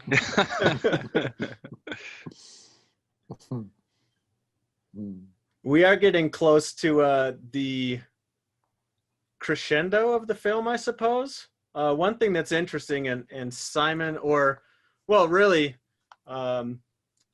Laurence, I'm sure you're very familiar as well, that obviously they were not playing Grand Central Station when you guys were filming this scene. It was something altogether different. Do you want to drop the song that was playing during this scene, if you remember? It's been, like I said, I the last time I saw it was at the what year was that, Renoly, when we went to the theater and watched it? What year was that? Yeah, that was was it 2016? Does that make sense? Yeah. No, I don't know. I'm sorry. I'm bad with Hackers trivia. I'm sorry. No worries. No worries. There was see, now I'm gonna have to go back. I've put myself on the spot now. That stage fright, the flop sweats are real. I was just watching the scene because I'm looking at it at a super tiny screen behind you. So that was the scene where we just roll into Grand Central, right? Yeah, when the phone booths are spinning around and everything. The ironic thing about that is that we shot all the location stuff in New York, right, and all the interior stuff in London, right? Mm-hmm. But chronologically, our skills were the opposite. So by the time we got to the interiors, we're all pretty good skaters, but the crucial stuff outside, like I remember going down that ramp. I was just starting to get skating backwards on that, or crossovers, whatever you call them. I mean, that was the real nerve-wracking part of that, was that all the major skating stuff was when we were just kind of still learning. And by the time we got to London, we didn't really need to skate that much, but we were way more proficient. So I was just watching that. That was like one of the first times I was like semi-comfortable on my rollerblades, which I hear are making a comeback. So Renoly, one of the fun questions that we asked Laurence in his interview is who would win in a skate off up Fifth Avenue, and he quite definitively said that it was himself. So how do we arrange a skate off between you two? Well, are you asking if what I think would win? I think I would win in a heartbeat. It sounds like you're setting up a challenge. I've been spinning for 6 months. I don't know what you've been doing. I'm ready, bro. Well, the thing was, I was the only one, I don't know if you remember, that didn't fall during learning how to rollerblade, you know? And the time I fell, everybody got to fall once or twice. And then, you know, I got lucky. I didn't fall, you know. I had better, like, coping technique. I'm not a panic person. Like, if I lose balance, I'd go, you know what I mean? I'm more like, you're smooth. Like, yeah, you're smooth. But when we were shooting, I lost. I got a little comfortable, and I had remember, my size, I don't know why I had so much food, but I had like 2 plates of food, and I tripped over a wire, and everything went flying in the air, including orange juice and everything, and like I ended up, flat on my ass. So that was my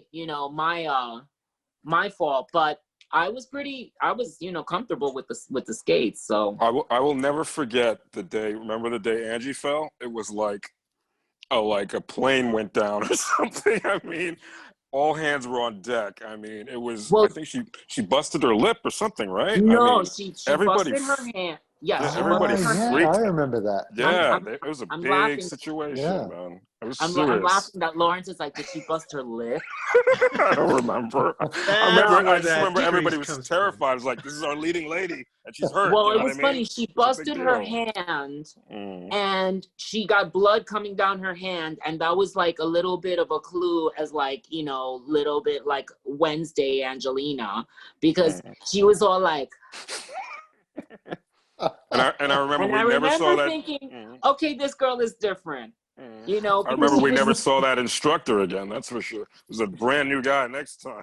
He was not. Oh, was it? Oh my God, I don't remember that. Oh my God. He was out. Whoa. The lead fell on her face. Oh my God. On her face, oh my God. But I remember Angelina that day, the way she reacted to falling, it showed, like, I love that about her. I remember like thinking, oh my God, she's like such a cool girl because. Oh yeah.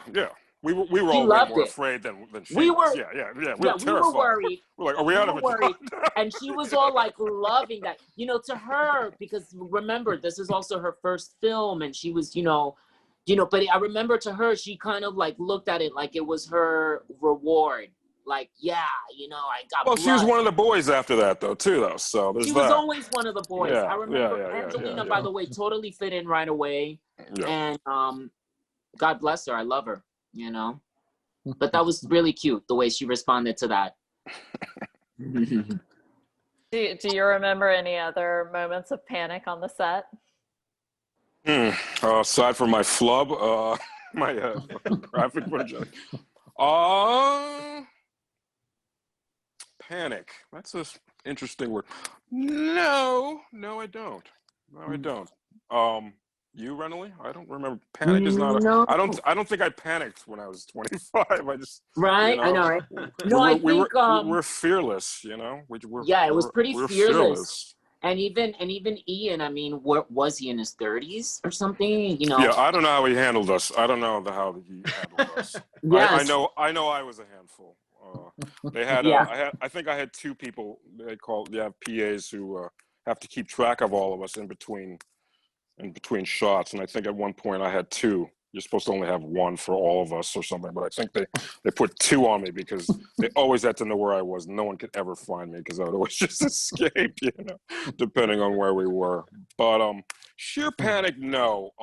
We did work hard, though. I mean, I don't want to give the impression that it was all a party. We still were working, and it was a lot of hard work. It was a lot of late nights. It was a lot of early mornings.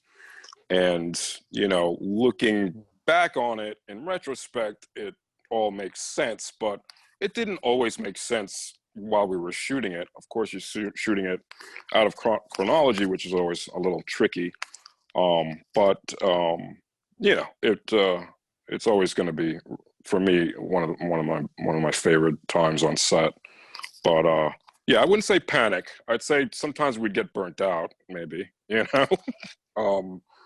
How about what Matthew Lillard dropped in his interview about when Angelina actually took her top off in the scene.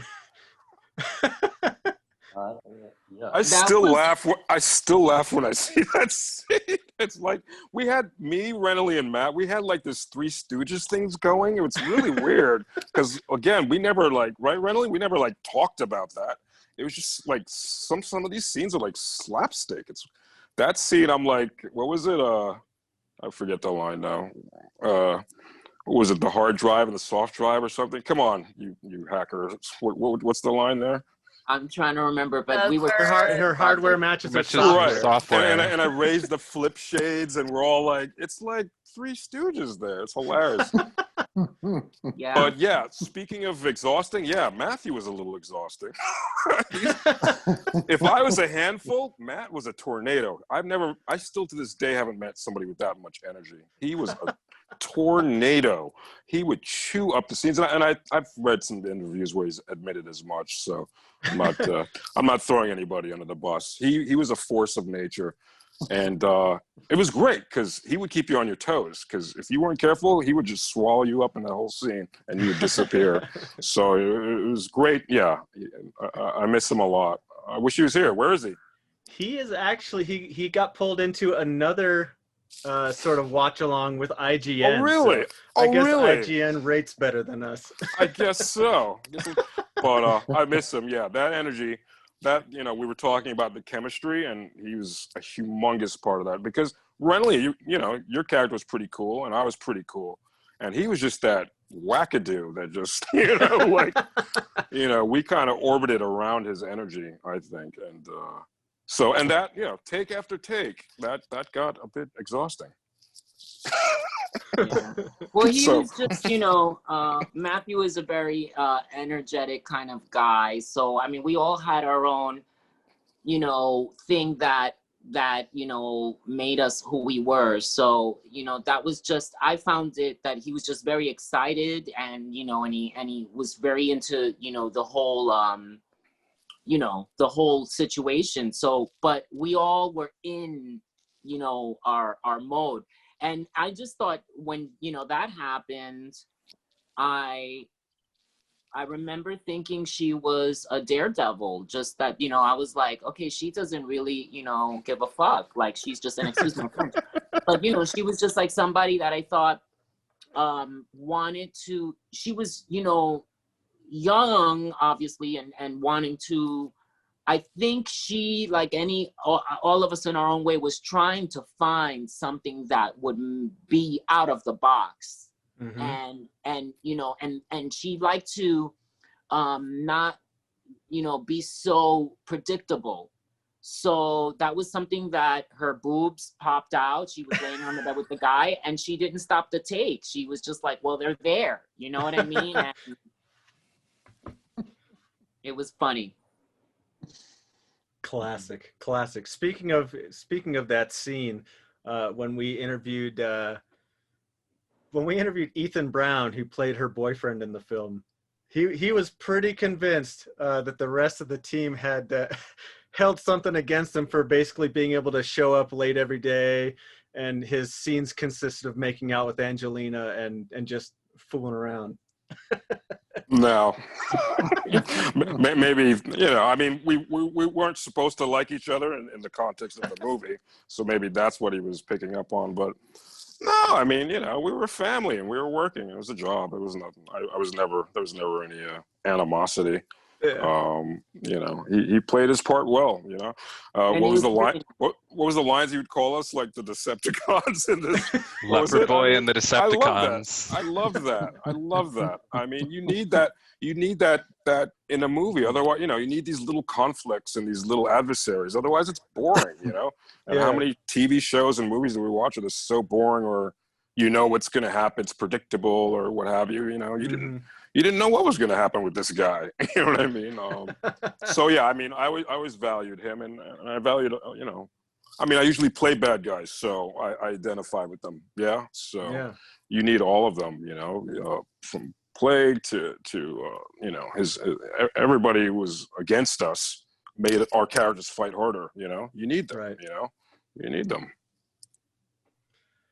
So we're getting close to the wrap up of the film. The final scenes are coming up. They just busted the virus and released Margot and the Plague's information. I do want to, of course, give this jacket away during the stream. So, Roger, could I count on you to come up with a pretty good trivia question for the chat folks again? On that jacket? Yeah. Wow. If you don't got one, I got something we can use, but I hate to put you on the spot twice. Yeah, no, I'm it's the middle of the night here. I'm really tired. I can't. All right, I'll think straight. No. Go on. I've got one, but I don't know if what the answer is to the trivia question. But when they're in Chinatown at the payphone, they look up somebody's address. Whose address is that? Oh, that's a good one. An address appears on screen. That's a really good one. It's 21 Webster Place, Brooklyn, New York. Oh. Nice. Which is my address, or was my address in real life. I just don't remember where it was. That's your address? You put that in the movie? Yeah, I put mine in the movie too. Brilliant. I believe we have an answer here in the chat. Do we? Did I miss it? Ifo Handcroft says Richard Gill. Is that correct? That sounds right, but I can't confirm or deny. I say you give it to him. Give him the jacket. I think Ifo Handcroft. All right. There we go. Ifo Handcroft. Congratulations. Yeah, man. Congrats. Congrats. Congrats. Enjoy your Grail item. Give us that information. Yeah, this is a tricky one to come by. Nice. You know, awesome. Roger, while we have the jacket out on screen, we do very often get asked how you got these motorcycle jackets. Do you remember?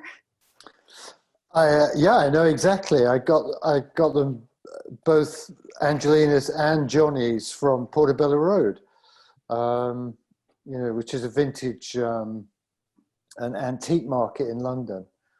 On separate occasions, it has to be said, but yeah, there was a lot of biker jackets on the market at that time, and but those two really stood out as being right for those characters. Nice. So you bought them with the characters specifically in mind? I did indeed. Yeah. Very cool. Nice. Yeah. Nice. Yeah. Yeah. And they're the one. Well, particularly Johnny's jacket, I get more requests for information about that than anything. I mean, so many people want to know about that jacket. It is also a difficult one to find. Very, yeah. Yeah, I was pretty elated when I found mine, and that was one of the first items I was looking for. It's so iconic and it stands out. But very cool. No, totally. Yeah.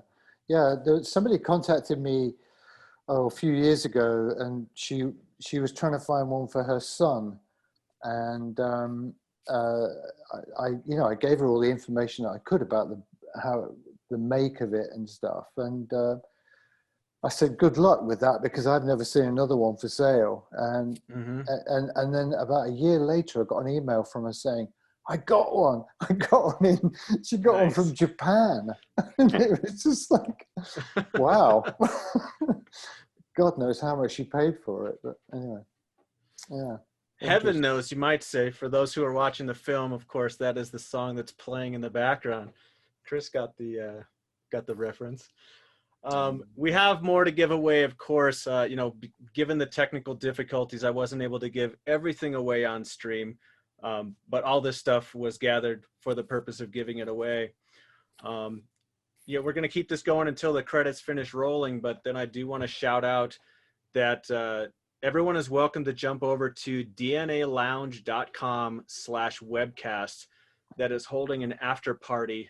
They're a physical club in San Francisco, Wow. whose interior, when it was designed, was fashioned and inspired by the Cyberdelia Club from this film, with some other references as well. So it's really exciting for those who are out there. So we invite everybody to go over there. I'm going to try to do some giveaways over there as well, with JWZ's help. And anything that we can't give away during that time, such as, you know, this 35mm print of the trailer, some of the other repo shirts that we have, a couple of, you know, sticker packs and things like that. Anything we don't give away there, we will be giving away through Instagram or Twitter within the next few days. So with that, I will ask our VIPs for any of their sort of final thoughts on this quarter-century anniversary of this fantastic film, one of the best in at least my personal opinion. But I'll start from top right of my screen and go down the list. Simon Boswell, any final thoughts on this 25th anniversary? Well, you know, it's interesting, you know, we all of us are like working in this business, you know, and various films come our way, and some are instantly forgettable and some aren't. And this is one which has really stayed the course, you know, and I'm very proud to have been involved with it all. You know, who would have thought 25 years later, you know, that it would still have reached an audience, and, you know, who was still there, or a new audience, in fact, I think. So I just want to say, you know, to Iain especially, who's not been with us tonight, I had met Iain 2 years before this happened, when he was trying to make Backbeat, and he remembered me when this film came along, and I want to say a big thank you to him, because, you know, he put it all together, and he you know, it's down to him that we're all kind of here, really. He got the thing made, and it wasn't easy either for him. He was under pressure. So anyway, thanks to Iain and to everyone else. It was great, and all the actors. You know, it's weird for a composer, because you know, I feel like I have a relationship with the actors, but you know, because I'm watching you whilst I'm writing the music, but of course I never met any of you. This is like really strange. Hey, good to meet you, man. You too. Such a pleasure. Thank you. We never on the set, apart from basically being told to fuck off by Angelina when I went down there once. But it's great. So I'm really happy to be involved in the whole thing. So well done, everybody. That's what it was. Awesome. Cheers. Roger, you're Very next. good. You're a trooper. Thanks for catching that nap and sticking with us through the show. Your thoughts on this 25th I've had no anniversary? nap. Well, yeah, I mean, I agree. I agree with Simon. I mean, it was just so lovely to kind of, you know, be asked to do this movie. And what's special for me is that, you know, of all the productions I've ever been involved with, this is consistent. I get consistent emails, letters, phone calls and inquiries about this movie, and it's just like, wow, there are just so many people out there that just absolutely are obsessed with it. And I don't know, it's very flattering, I guess, that, you know, that I was able to be involved with it and have a lot of fun doing it. And, you know, with all you guys, you know, like the cast and the crew, I mean, it was just an absolute joy. We had such good fun, and that rarely happens on movies, I have to say. But in this particular case, it was just fantastic. You know, it was fabulous being in New York, fabulous doing stuff in London, and meeting all the cast and working with them, giving them characters, and meeting all the crew and hanging out with them, and it was just a joy. And long may it live. Absolutely. Martha, thank you for joining us as the script supervisor from New York.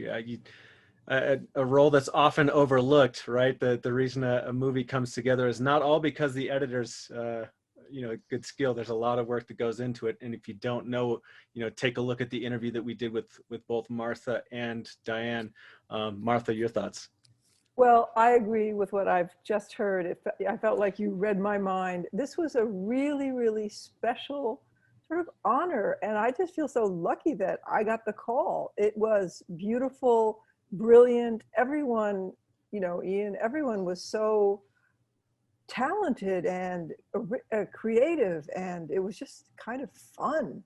And it had an authentic, original look and style, and it was so much fun. The young cast and all their antics and everything were just being set up, and it was just one of my favorite jobs ever. And yeah, there it is. Just excellent. Yeah. Renoly, next up on the list, the Phantom Freak, getting the job done with the phones, and making, in fact, if you think about it, his role brought the entire cast of the characters together in the film. Your thoughts? It was just such a pleasure. I'm just so glad and really grateful that this happened and that people are still, touched by it. And I just want to thank the fans too for keeping it alive, and you, Eric, and everybody that's really given the film the love that it's gotten. And I'm just beyond proud and grateful. Awesome. Jeff Butcher, another area where props seem often overlooked. You'd think that, you need a payphone, you just go get a payphone. And look at his interview, and you'll see a lot of work goes into tracking the stuff down and getting the availability to use things. And some of your thoughts for this 25th. It's funny because I think I got called to interview for this job on Friday, and interviewed on Monday, and they asked me if I could stay and work. And when I first got the call, I thought, it's about computer kids. So I was like, I better have like horn rimmed glasses and pocket protectors, and okay, I get it. And I really didn't get it. When I started, it was already conceived, and it was just about like holding on for dear life, because it was not like all of it was new territory. It was all just such an incredible visual creative explosion. And just happy to be a part of it, and it's phenomenal. Obviously, if we're all here talking about it 25 years later, but just an incredibly fun project to be a part of. Excellent. And last but certainly not least, the man with the photogenic memory, Laurence Mason. Oh, there's not much I can add to all that. I mean, all day my phone's been blowing up. I've been getting texts and messages and seeing stuff on Instagram, and getting a little choked up over here. It's obviously it's close to everybody's heart. That's why we're here. I mean, it's great to see you guys, some of the crew. I mean, I haven't seen you guys in 25 years. Well, no. It's like by the end of this, now your faces are actually starting to ring bells. You know what I mean? Of course, not yours, Richard, because you love torturing me, Mr. Burton. But just, hearing your experience and your stories, because as you all know, we don't, we rap and then sometimes we never see each other again. So yeah. It's really amazing to hear, what you guys were doing while we were farting around in the trailers waiting to get on set. You know what I mean? It's really it's special. And yeah, that's the word, special. And thanks to you for putting this on and making a platform for all these fans. I mean, we all have our experiences over the years with, people crossing our paths and just seeing their eyes light up, and they're so excited, like they just saw it yesterday, and maybe they did. And that's the incredible thing about film. And I agree, we've all worked on many projects, but they don't resonate like this. When it's special, that's why we got into this. We didn't get into it for the jobs that just pay the bills. We got into it to do something special. And so right. I too am proud to be a part of it. And here's to the next 25 years. I mean, there's no reason this movie is going to go away, right? That's right. That's right. It's all no reason uphill why from it here. should. Yeah, we're just starting to catch up, with the movie, I feel. Style-wise, internet, everything. We're just starting to catch up to it, So let's see what the future brings. Yeah. Absolutely. One more thing, Eric. Am I allowed to say one more thing? Yeah, of course, Roger. Thank you. I want to say two things. Oh, Simon, yeah. The first thing is, can you guys please get rid of your current president? That's the first thing. We're working on it. It's going to happen one way or another, right? We're going to do our best. We're going to do our best. For real. That's one. Was that the last? Was that it? That's 1 and 2. Don't get rid of him. We're gonna fucking invade you and take over. Well, or maybe we can head your way. I mean, I'm looking at all options at this point. I mean, any country that speaks English, I will come and act there. I'm good. I don't have a problem with that at all. Maybe we can get over there in time for the costume exhibition.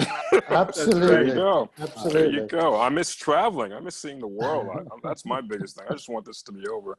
But yeah, definitely, all the love to the fans, big time. Yeah. Yeah, totally. They're the ones that keep it going. If it was up to the crew and cast, this would be dead and gone. It's really about you guys. This is your movie. I have one last little story, actually. I just remembered. In my sleepy haze, Laurence. Yeah.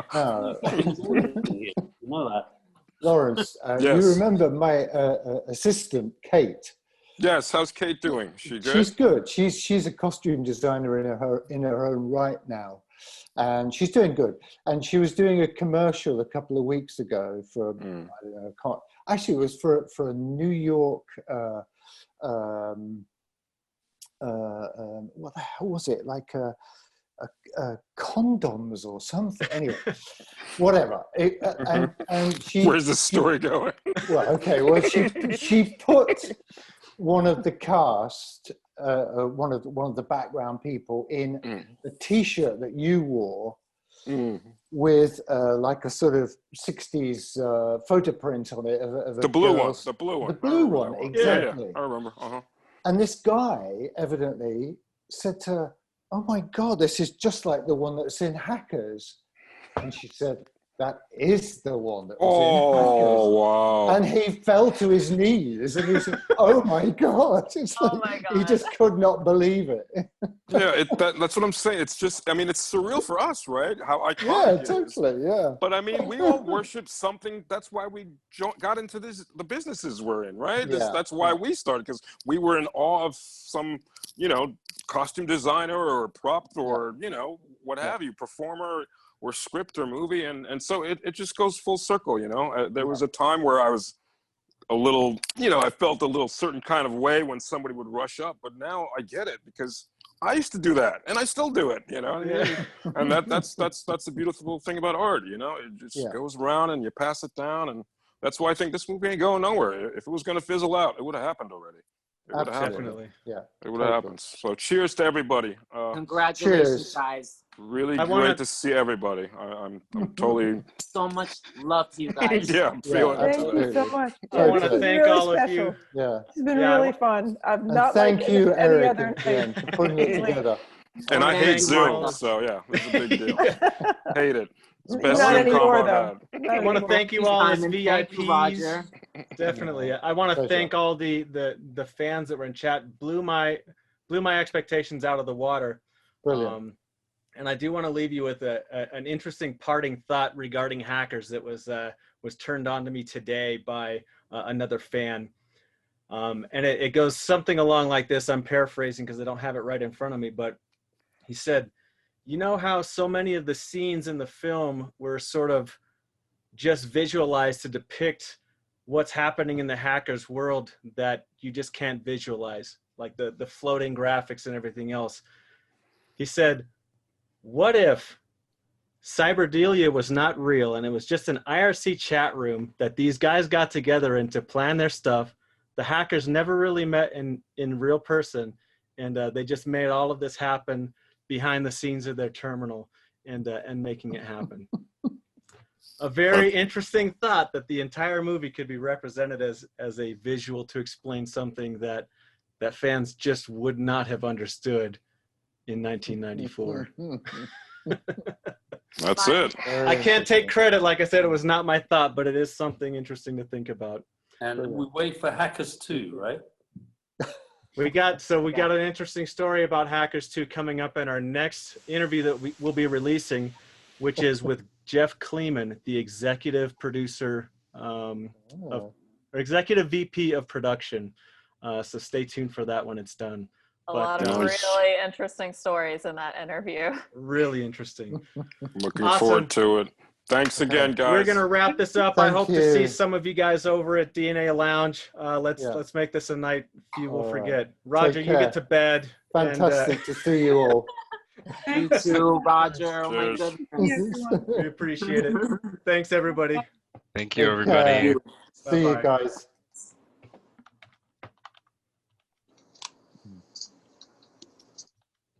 Awesome. All right. I don't know about y'all. So the stream has ended. We're gonna jump, let you guys go, and if some of you guys feel like an after party, we'll see you over there. Take it easy. Thanks, Eric. Good night. Good on you. Very good. Hi, this is Penn Jillette of Penn & Teller, but more importantly, also in the movie Hackers. And thank you all so much for being part of this 25th anniversary screening. I'm so honored and thrilled to be in the movie, and so honored and thrilled that people still remember it. Thanks a lot. Love you. Peace.